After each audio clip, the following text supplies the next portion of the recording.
My name is Rich Jansen, and I'm the ANC Wine on Tap architect. So I'm going to walk you through how to set up our tap systems so you can pour your wine on tap at home or at a wedding or any sort of event that you're utilizing this system. So I'll take you through each of the steps, and hopefully that'll get you set up and going for your wine on tap. So the first step we're going to do is connect the regulator to the gas bottle. And so this regulator should be set to the pressure that you should be utilizing while using the system, and has a little pigtail that will be connecting to our couplers.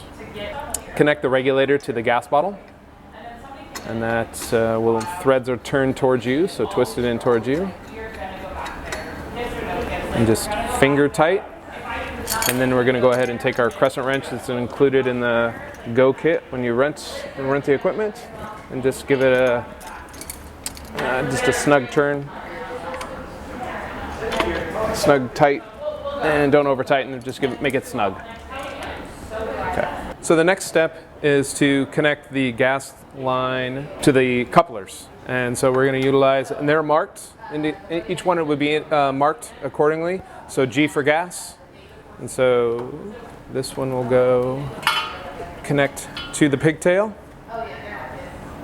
And you'll need to insert the hose. These are quick connects, and so you just push them in and they'll slide all the way in. They'll slide a little bit, but you want to make sure they slide all the way to the bottom of the joint. And then give it a little tug just to make sure it's in there, and you're set. So now we're going to go ahead and connect the second coupler gas line. It is also marked with a G.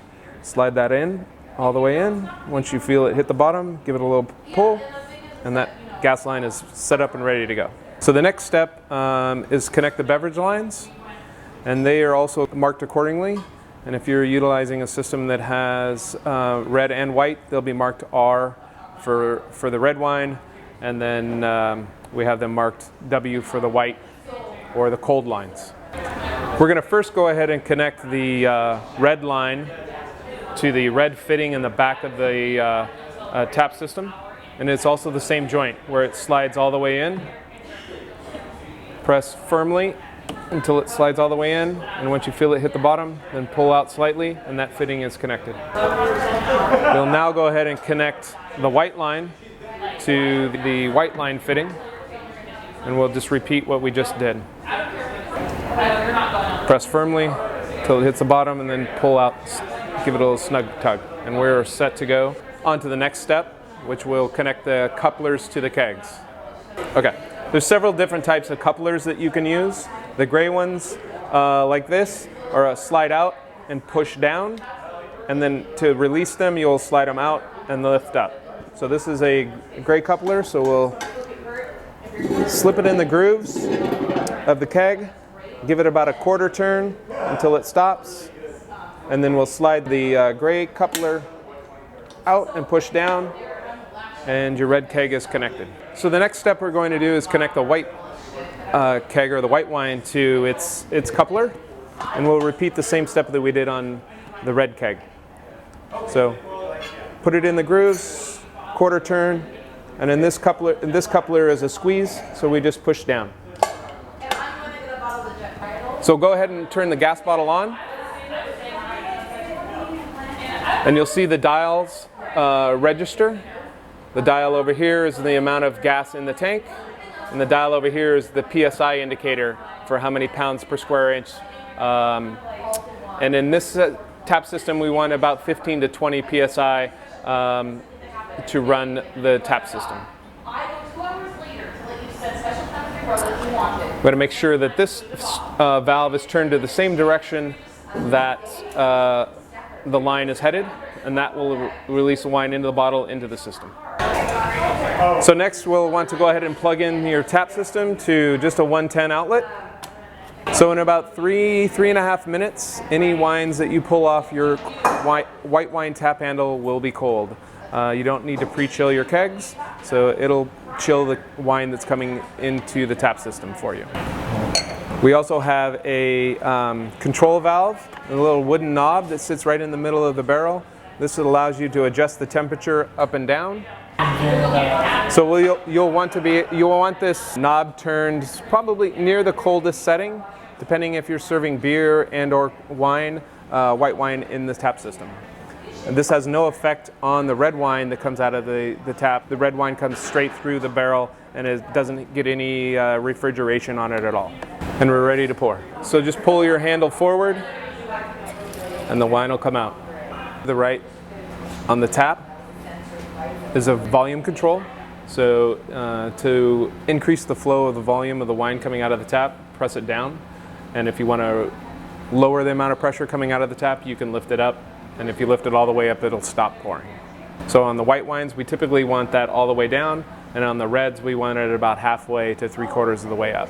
And you can adjust it to your own pressure and your liking for the amount of pours that you're going to do.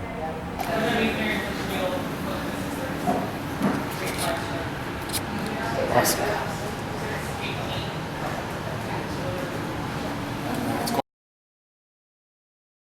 Okay, so what we want to do is there's a little plastic container inside each of your wine boxes that go with the equipment rental. You fill this with about half full of water, and we're going to now disassemble and flush the lines and then take the machine apart. We're going to engage the keg, pulling the handle on the gray handle, and then giving it a quarter turn to the right. And then we're going to connect that to the coupler of the cleaning bottle. Press that down and take a bucket or an extra glass that you might have and go ahead and just pour the wine until the water comes through. On the reds it'll be about half a glass, and on the whites it'll be about a glass. And so once you flush all the water out, it'll spurt at you with a little bit of gas, hopefully. There we go. And now that line's ready to be disassembled. So next we will disassemble the wine line from the unit. This ring is the release, so you'll want to slightly push the wine line in, and then with your fingers, the best you can, maybe 2 fingers, is hold that ring from coming back out, and then slowly push the line out, pull the line out. They just spray you.